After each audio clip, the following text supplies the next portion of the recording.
Good evening. Welcome to the Ask Me Anything with Dr. Twyman. I'm a board-certified cardiologist, and I focus on heart attack and stroke prevention.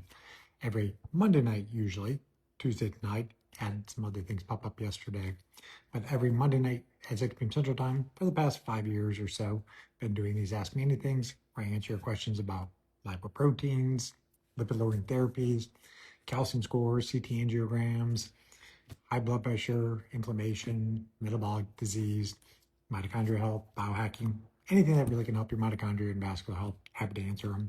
So usually put the Q&A box in my story early in the morning. First come, first serve. I'll answer those, but really enjoy helping people figure out that heart disease, while it's still the #1 killer, it is highly preventable if you look with the right test. So with that being said, we're waiting for other people to join. Currently going through some articles. There's an article in JAMA Cardiology that prognostic value of total plaque volume in patients with first diagnosis of coronary artery disease. So that's what I focus on, is helping people, evaluate, do they have plaque in their arteries and what they should do about it. The CT angiogram is a test which uses radiation to look at the coronary arteries non-invasively. I used to be an invasive cardiologist, so I was doing procedures where we'd feed catheters up into the heart and take pictures of the heart arteries. But generally got to have some kind of symptoms to end up on a cath lab table or failing a stress test. But CT angiograms have been getting better and better with their resolution and can pretty much tell you if you have a severe blockage. But in the past couple of years, one of the biggest breakthroughs is there is AI overlays or plaque analysis that can be done. There's now some outcome studies that are being proposed because the event rate is usually low. But if you have plaque in your arteries, even if you're young, you're at higher risk of having a cardiac event. Then it's off to the races to figure out, is it due to endothelial dysfunction? Is it due to oxidative stress and inflammation? Is it due to metabolic disease? Lipoproteins are, of course, can be involved with plaque, but aren't always the primary reason why people have plaque. You may have also lipoprotein A, which we always check for every single patient because 20% of the population has high levels. So I think in the future, looking at the quality of the plaque is going to be the standard of care. And that's what we've been doing for 4 years at my practice, Apollo Cardiology. So if you're watching this and aren't currently one of my patients and interested in getting an advanced test with AI analysis, world-class genetics, world-class biomarkers, discuss it with my office. There's an application on my website, drtwyman.com, and my team will make sure that we can help you with anything that you're concerned for. If not yet ready to kind of take that step and work with us live in St. Louis, I do have a school community. There's a free 7-day trial, always to check it out. I did an Ask Me Anything that was an hour long last Friday with a couple people. They get basically private one-on-one time with me, and that's not common unless you're one of my patients. And we've done some previous case reports, so people have uploaded their imaging, their genetics and labs, and asked me to take a review, and I give my take on what they should consider lifestyle-wise, medicine-wise, or supplement-wise to help lower their risk of having a cardiac event. So with the kind of housekeeping out of the way and just updates about the AI analysis, we'll jump in here. Yeah, I'll start sharing some pictures too. Apollo is going through some renovations right now. I'm in my current space for almost 5 years. Apollo will be having its 7th birthday coming up August 1st. And so we've decided to expand again. So took the suite next door to us, adding a couple more rooms. We'll have a dedicated lab. We'll have a dedicated second vital sign room where we do vascular testing as well, carotid scans, endopat scans, central blood pressure testing. And then also have a very large 8-foot by 4-foot red light panel. We're going to move it all over to a private office so people can use that a little bit more routinely. So if you want to charge up your mitochondria at our office, we're going to have access to that again. And then really plotting out the idea if I'm going to put a podcast studio in the office itself. So if you're local, next couple of weeks there's going to be a little bit of construction going on. Bear with us, but in a couple of weeks everything should be good to go, and I'll try to share it in the stories here. So now jumping into the questions here. So there was one pre-submitted question that I saw somebody popping up in the comments there too. So what do I consider high blood pressure? So 120/80 is the goal for most people. Optimal is 115/75 without medications. For every point over 115, the top number, it's a 1% increase relative risk of having a stroke. So if you're consistently greater than 140/90, despite lifestyle interventions, you're exercising routinely, you don't smoke, you're eating a reasonable diet, you should start considering medications to lower the pressures back down to 120/80. Well, that data is from the SPRINT trial. Lower is better, no matter how old you are. Now, yes, you do not want to have low blood pressure and being lightheaded, dizzy, passing out, but the lower the pressure you can kind of live with, the lower your risk of having shear stress damage your arteries, having heart attacks, strokes. The senator who passed away this weekend from an aortic dissection, high blood pressure is one of the biggest drivers for worsening aortic aneurysms, which potentially lead to aortic dissections. So that's the reason to tightly control blood pressure. It is the silent killer, And then what are suggestions to lower it without pharmaceuticals? Well, make sure you truly have hypertension. Is it just high in the doctor's office? Do you have white-coat hypertension? Start monitoring at home. Monitor first thing in the morning, monitor in the evening, average those pressures, say you're truly 120/80 or not. You can get access to an ambulatory 24-hour blood pressure monitor with many cardiovascular clinics. We have those at our practice. That tells you what is your average blood pressure for 24 hours, but also does your blood pressure drop at nighttime? The Gen 5 Oura Ring does have a feature that's trying to estimate, does your blood pressure dip appropriately at nighttime? So far, looks like it's telling me I dip. I knew I did because I've done 24-hour monitors on myself, and I'm still wearing the Hilo band, which is a 24-hour blood pressure monitor. And I'm trying to correlate the data that comes off this band and this ring. The Oura Ring, obviously available, from their website, such. Hilo, not available in the US, Europe only, Canada, and some Asia countries. So had a connection to get it. So it's not illegal to have, but I can tell you it takes about 2 hours of IT work to get to work in the US because it doesn't work from the Apple Store's US site. So that being said, if you have a little bit of blood pressure, things you do to help lower it, that aren't pharmaceutical based, exercise is one of the better things. Increasing blood flow increases nitric oxide. Nitric oxide dilates the arteries, helps lower blood pressure. Managing stress. Stress is often a big contributor to elevated blood pressure. So things like biofeedback, meditation may have an effect. There's different devices that have some clinical data. The ones I tend to recommend most are the Respirate device. It's a breathing apparatus device that guides you through a different type of pattern of breathing than you're probably used to.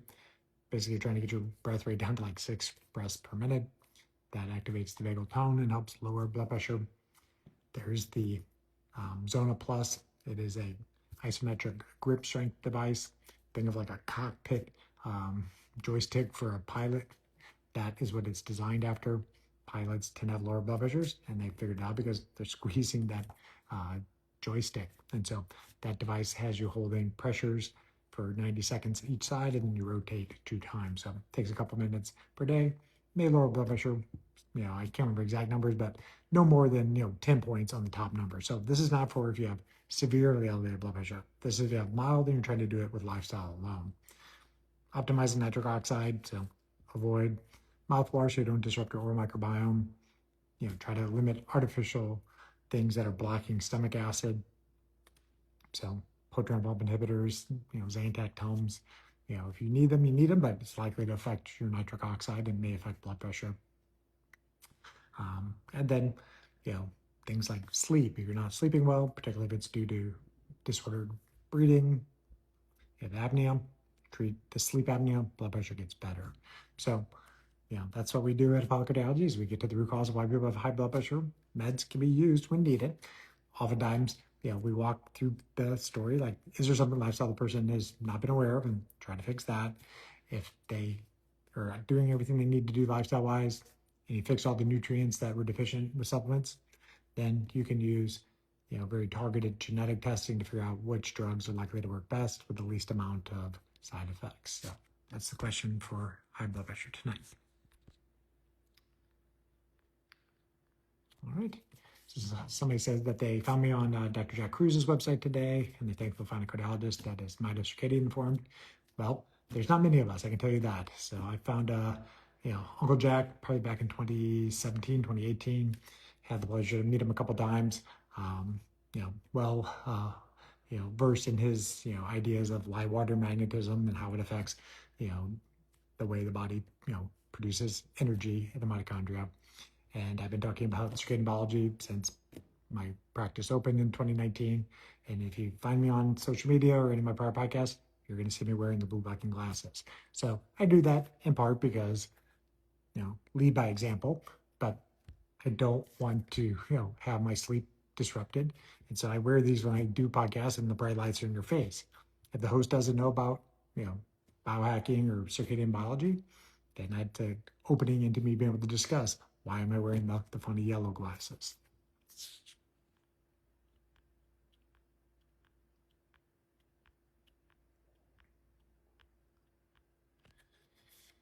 And then what mouthwashes do not disrupt the microbiome?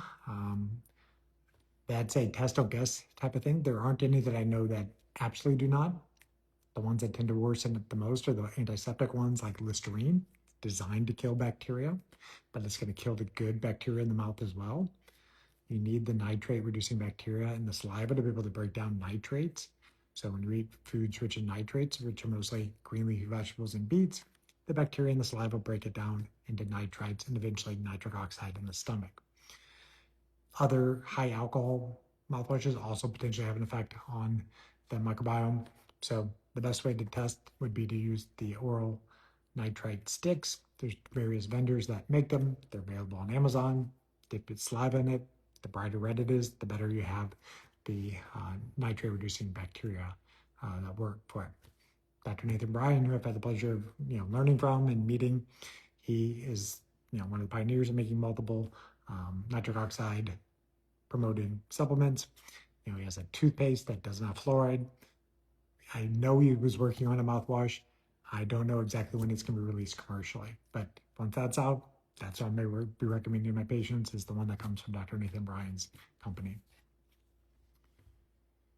All right, so question here. Do I have thoughts on nattokinase supplementation for lowering blood pressure and the obvious arterial benefits that it claims? So welcome. I've discussed this numerous times on previous podcasts and with my patients, but if people are new, that's something I like to teach them. Nattokinase breaks up fibrin. It helps with keeping the blood like red wine, less like ketchup, but people have to be careful with nattokinase. If they're on aspirin because they have a good indication, you may be increasing the risk of bleeding without a lot of, upside benefit. Have I clinically seen it lower blood pressure? Personally, no, and I've never recommended it for lowering blood pressure.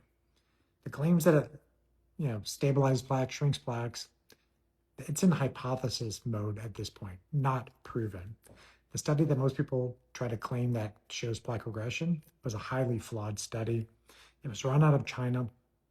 5 of the investigators who were doing the study owned the supplement company that was providing the nattokinase to the participants. The study was not blinded. The people who were receiving the supplement knew they were getting nattokinase. The doctors prescribing it knew what dose was going to the people. The people who were interpreting the carotid scans knew that the person was on nattokinase. Large incentive to see an improvement. The amount of improvement in plaque regression was more than any medication to date that I know of, more than statins, more than PCSK9 inhibitors. So hypothesis generating would be amazing if a cheap and relatively safe supplement would regress plaque that much. But it's one study, not been duplicated. I'd like to see duplication of studies outside of one country. If that's true, then potentially. But again, if you have indications for antiplatelet therapy because you have a stent, stroke, you're on anticoagulation, warfarin, Eliquis because you have pulmonary embolism or an AFib, you don't really mess with nattokinase because the increased risk of bleeding may be higher for those individuals. Also recently saw a YouTube, I don't know if it was a short or not, but Ford Brewer was talking about, I guess there's a recent article that had talked about different blood types respond differently to nattokinase. If you're an O, get more benefit. If you're AB, hardly any benefit. A's and then B's in the middle, may benefit as well. So depends on your blood type. Are you also positive or negative? So that's just absolutely cutting edge, things that I'm hearing about. Nattokinase is blood type is going to matter, but really would like to see repeated studies that really are well done, potentially blinded, and have people who are looking at the imaging that don't know what dose or what supplement the person's receiving.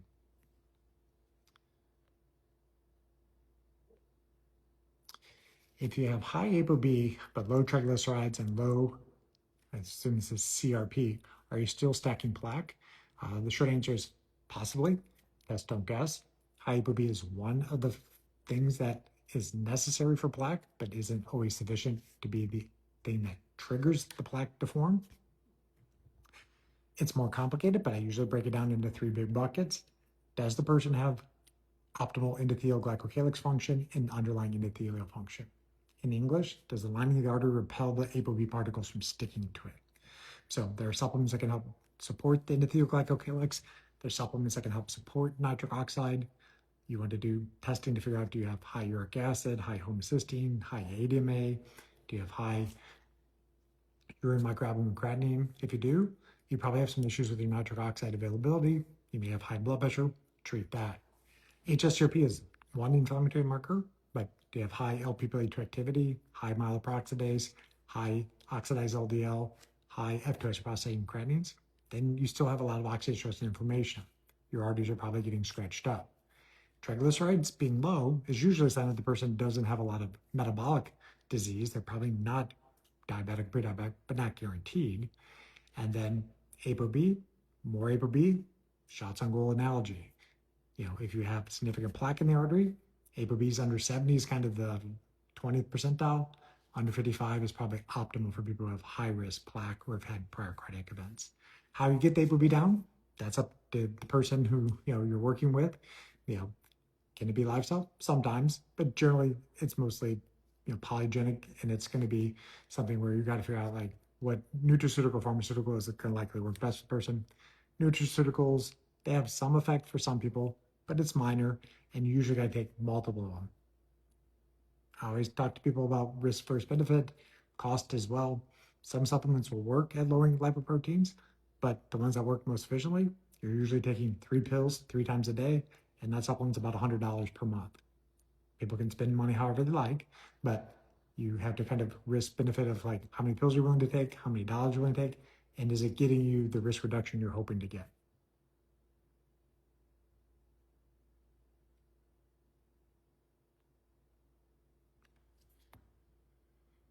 Do I know of any new studies that suggest LPLA can be lowered? Studies, yes, they're ongoing. Pelisclerin is the furthest along in the Horizons trial. LPLA can be lowered somewhere in the neighborhood of 85 to 95% with some of these small interfering RNAs and antisense oligonucleotides. So what they're still waiting for is to show that cardiac events are lowered. So there's many drugs that lower LPA in trials, but nobody has yet produced a study that showed people had less heart attacks, strokes, stents, or need for bypass surgery. If they can prove that people have less cardiac events, then the FDA is going to approve these drugs. It's expected these drugs are going to lower LPA significantly and likely lower cardiac events. So I'm not going to bet money on it, but I bet that it will work. And then these drugs will likely be available on the market in a year. So if you have high LPA, there's things to be done in the interim. Keep inflammation low, treat your LDL particles. You still want to lower ApoB as much as you can with whatever works for you. Want to be metabolically healthy, want to keep nitric oxide availability optimal. So LPLA by itself is a risk factor for vascular disease, but if you keep your arteries healthy, LPA is less likely to injure the arteries. All right. And then the question about how to work with us, my website, drtwyman.com, has an application. There's a member of my team that can walk people through the logistics, what the investment is to work with us, how people, work with us. I see the person's in Virginia. Right now we're up to 48 out of 50 states. People have traveled to come see us. The first visit is required to be in St. Louis. There's medical legal reasons why I have to physically meet somebody first. Also, it's better, if the person comes in, we can do all the testing in one compressed time period, and then all follow visits for at least the next 18 months or so are done remotely, and you're getting lab tests wherever city you're living in. So again, if you're interested, somebody on my team can discuss the logistics for that.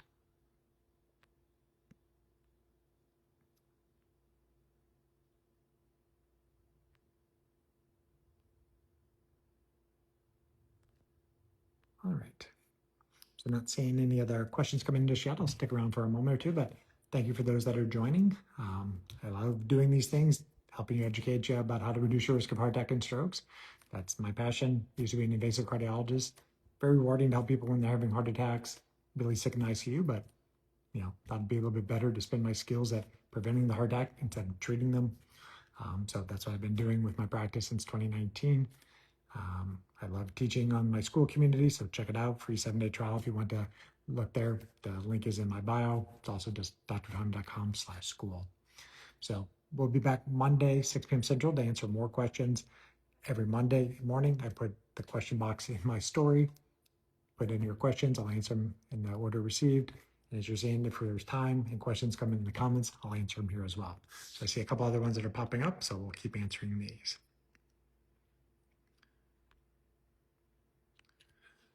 When do I add colchicine? One, if the person has high uric acid and it doesn't decrease with lifestyle interventions. High uric acid can damage the endothelial glycocalyx.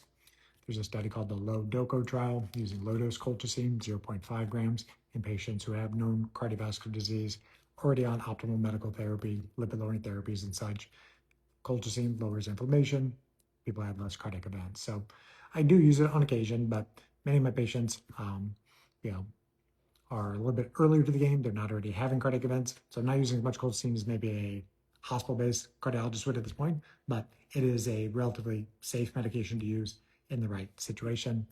So with the further part of the question, somebody says 50% occluded LAD, already on a PCSK9 inhibitor with Repatha, and then the plaque burden is more soft. So softer plaques or the non-calcified plaques are more problematic because of the plaques that tend to rupture, causing cardiac events, but the person's not had a cardiac event yet. Colchicine is likely more beneficial than risky in that situation. And then question,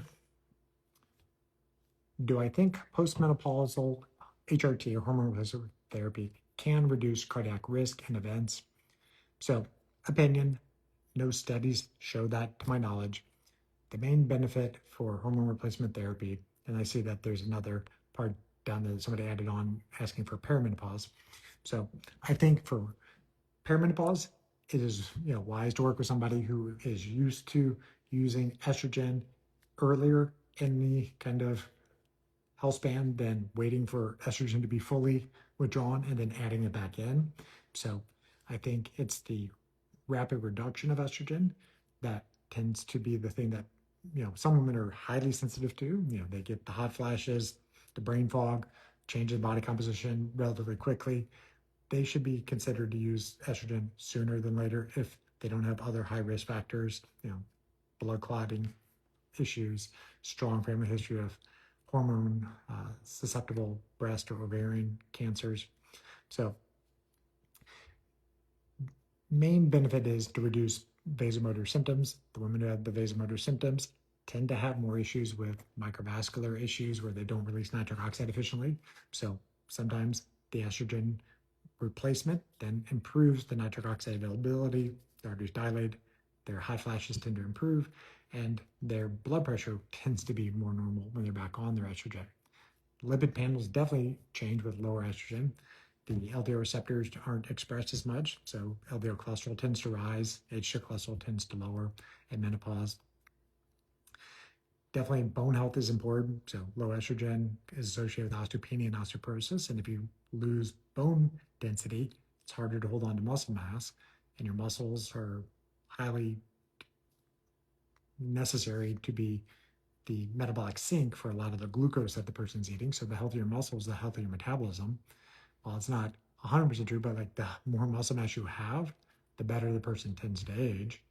So I think it potentially, in a global way, may help live better, thus maybe lowering cardiac events, but there's no study to my knowledge that direct HRT lowers cardiac events. And it should not be started to try to lower cardiac events. It should be started because the person has symptoms of brain fog, vasomotor issues, libido issues. Something else is the reason why the person's starting the estrogen. Progesterone, if you have a uterus or not, that's the decision, with the doctor that you're going to be prescribing. And then testosterone. Women make testosterone. Some women benefit more if they're low. for libido reasons, being able to hold on to muscle mass. So work with a lot of women that are in hormone therapy, a lot of good, providers in St. Louis that I, coordinate care with. So something I'm definitely, facile with.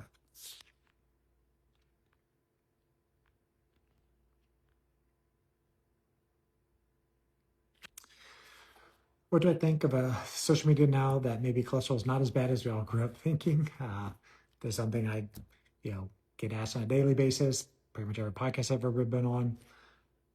I always start with, cholesterol is not the boogeyman. Cholesterol is not bad for you. Without cholesterol, you're not alive. You need your cholesterol. It's the backbone of many hormones. You need it for your cell membranes, bile acids. So again, cholesterol is not bad for you. What may be bad for the person is lipoproteins that carry the cholesterol, dropping the cholesterol into the arterial wall. The intima becomes inflamed as more and more white blood cells gobble up that cholesterol as it's crystallizing. And that's the nidus for more and more plaque formation. So think of it as an abscess in the arterial wall. Cholesterol is part of that. May not be the proximal reason why the plaque started, but it's going to worsen the plaque. If basically the glycocalyx is still damaged and underlying endothelium is allowing the cholesterol particles to come in. So test, don't guess. Do you have plaque in your arteries? That's what I was talking about the top of the hour. The study from JAMA, prognostic value of a plaque volume in patients with first diagnosis of coronary artery disease. If you just look at somebody's blood work and they have high cholesterol, you really don't know if they have plaque or not. Half the time people have heart attacks, they have normal cholesterol. People have high cholesterol, sometimes have no plaque. So do testing, look at their arteries. Starting point, get a calcium score test if you're over 40. If you have a calcium score of 0, you're relatively low risk for the next 10 years. Not 0 risk. You have strong family history, you still may want to treat the cholesterol more aggressively. If your calcium score is above 400, you're already high risk. It's basically the same as you've already had a heart attack, even if you've never had a symptom or never got a stent. Probably you're going to treat your lipids a little bit more effectively. Then, if you use a CT angiogram, particularly if you use the AI overlays, you can figure out how much soft plaque you have. The soft plaque is the vulnerable plaque. You can delipidate or shrink those softer plaques if you have low serum cholesterol particles. So other than your red blood cells, your body's making cholesterol in every cell. It's that critical. So the brain's not waiting for the liver to ship it cholesterol. So if you do the right type of testing, and I do that in my office, we can figure out if the cholesterol in the serum is due to more liver production. Is it more due to liver issues with LDL receptors? Is it an issue with the gut and basically the Niemann C1 receptor pumping the cholesterol back into the liver? And you can use testing like GB Insight to look at well over 100 genes that affect lipid metabolism. So you can figure out, is there a dietary intervention that's going to have an effect on the lipids? Is there medication that may work better? Is there medicines that the person should be avoiding? Or they're more likely to have side effects with. So that's why I say social media, I'm obviously on it right now, but social media tends to flow in clips, 15 seconds, boom, bam, cholesterol's good, cholesterol's bad. I always say it depends on that individual. So you have to be able to be nuanced and explain. There's no one size fit all type of pattern. There's certain things that work for people, there's certain things that don't necessarily. So test, don't guess. That's what we specialize in. All right. And then the person said, how about oral estradiol for the same male patient reference above? To my knowledge, there's not been any further studies since the 80s and 90s. I want to say it was the CAS trial, where they actually looked at this data where they were giving men who had bypass surgery estrogen. Those guys did worse. They had more cardiac events doing that. So I don't think anybody, to my knowledge, has gone back and studied that. I do look at estradiol levels on occasion on blood tests for men, but more of a marker that if their estradiol levels are low, is it because they have a lot of issues with metabolic disease, insulin resistant? Do they have sufficient testosterone to aromatize into estrogen? So looking at do they have a reasonable diet? Do they do some strength training? Do they manage their stress? Do they not have sleep apnea? If they have optimal testosterone, they have low estrogen. Okay, you're going to have to figure that part out. But if they have low estrogen, low testosterone, work on the testosterone side of the equation. All right, so if nitric oxide strips show levels of 220, I don't know which vendor that is, so I don't know. I usually have to look at the little bar graphs on it. But I think that's a good level. So typically, the brighter red it is, the more the nitrate reducing bacteria is making that conversion happen. I tend to use strips from either Calroy or MyFit strip because they also have the second part of the strip that looks at, are you actually putting enough nitrates in through the oral pathway? So are you eating the greens, the beets, or are you on nitrate type of supplements? If you so, then you're putting in the precursor, and then you also know, do you have the right bacteria to make the conversion happen? Sometimes you put in all the beets in the world, but you don't have the bacteria to make the conversion. Or the person has the bacteria, but they're carnivore and they don't need the greens. You need both of them to have optimal salivary nitric oxide.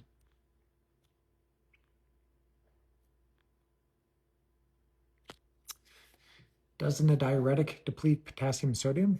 It can. Isn't that important for healthy blood pressure? Yes. It's balance. And then to keep reading potassium is often the cause of blood pressure issues in some. Yes, I learned a lot of that from Dr. Mark Hewson, who was a mentor. This is the reason that the DASH diet, the dietary approach to stop hypertension, is recommended for people who have elevated blood pressure. That diet is generally relatively low in dietary sodium, not zero, higher in potassium, high in magnesium. So vegetables and fruits are main sources of potassium and magnesium. Diuretic depletion of those nutrients, or electrolytes, I should say, depends on the electrolyte. So, on the diuretic. So, personally, tend to use indapamide. Don't see it as much. Hydrochlorothiazide, relatively common to deplete potassium. So, don't recommend it personally. If a person's on loop diuretics because they got congestive heart failure, kidney failure, you got to keep a close eye on potassium. Sometimes you have to give extra oral potassium in those situations.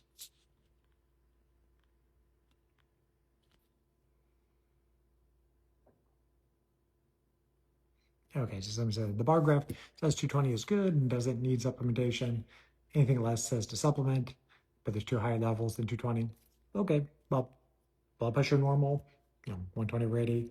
If you have access to devices that look at pulse wave velocity, or you can do a max pulse if you have a provider that can do a max pulse, can tell you to have stiff arteries.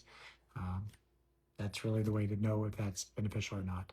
I do test salivary nitric oxide in my patients, but it's one data point. Look at nitric oxide with labs, vascular testing, endopat's the gold standard. Do you have optimal nitric oxide non-invasively? So one data point, but if your level's good, good start. Am I more concerned about elevated hemoglobin and it's probably hematocrit with patients who have no coronary artery disease?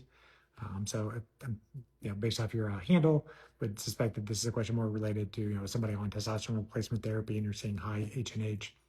I typically don't have a single cut point says, hey, you absolutely can't take more testosterone. But if I see the person's hydrated and their crit's over 55, likely going to ask them like, okay, what dose of testosterone do they have you on? Is there a way that they could either decrease the dose, change the frequency? If you're on shots, can you go to 2-3 times a week instead of one big bolus a week? Can you potentially switch to creams? Is Kaisertrek is the answer for this person? Maybe, maybe not, depending on where their levels are. But typically, if I start seeing that there's no other explanation why the person's blood pressure is elevated, then I will say, okay, you got to do something different. But if blood pressure is normal and you don't see anything else, I just continue to monitor most of those people.